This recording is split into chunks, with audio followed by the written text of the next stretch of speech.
চুরি করতে এসে ব্যতিক্রমধর্মী শাস্তির মুখোমুখি হয়েছে এক যুবক। একটি জিমে চুরির সময় সিসিটিভি ক্যামেরায় ধরা পড়ার পর স্থানীয় তরুণরা তাকে ধরে নিয়ে আসে জিমে। তবে পুলিশের হাতে তুলে না দিয়ে তাকে ব্যায়াম করিয়ে শাস্তি দেন তারা। বিস্তারিত থাকছে ডেস্ক রিপোর্টে।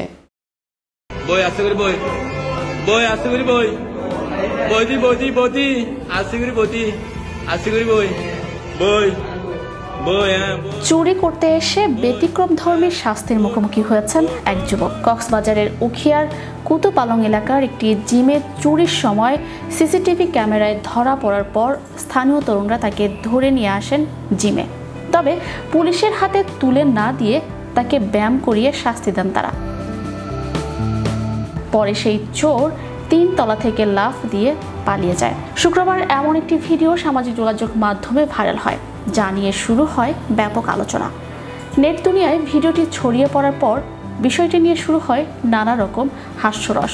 কেউ লিখেছেন, চুরি করে জিমে ঢুকলে স্কোয়াট না করে উপায় নেই। আবার কেউ মজার ছলে মন্তব্য করেছেন, এটা বোধহয় দেশের প্রথম ফিটনেস শাস্তি। সামাজিক যোগাযোগ মাধ্যমে অনেকেই এই অভিনব শাস্তিকে স্বাস্থ্য সচেতন বিচার ব্যবস্থা হিসেবেও আখ্যা দিয়েছেন। ঘটনাটি ঘটেছে উখিয়ার কুতুপালং বক্তিয়ার মার্কেটের 3য় তলায় অবস্থিত পাওয়ার জিম সেন্টারে। জিমের স্বত্বাধিকারী আবদুল্লাহ আল মামুন জানান, গত 27 জুন জুমার নামাজের সময় জিম বন্ধ রেখে বাইরে ছিলাম। সে সুযোগে তালা ভেঙে এক যুবক ভিতরে ঢুকে পড়ে। আইপিএস ব্যাটারি তার সহ কিছু যন্ত্রপাতি চুরি করে নিয়ে যায়। পরে সিসিটিভি ফুটেজে বিষয়টি ধরা পড়ে।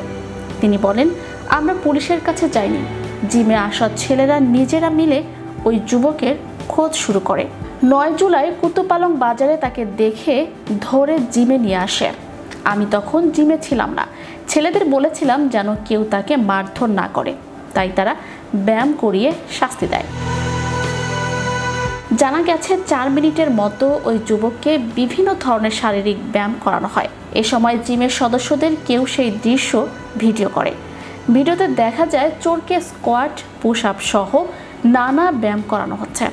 তবে এক পর্যায়ে ওই যুবক আচমকা 3 তলা থেকে নিচের টিন শেড ছাদে লাফ দিয়ে পালিয়ে যায়। তার পরিচয় এখনও জানা যায়নি।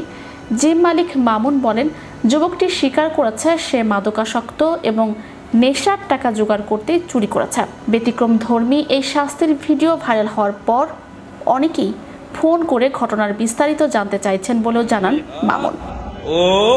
চ্যানেল ইউরোপ বিনোদন ডেস্ক।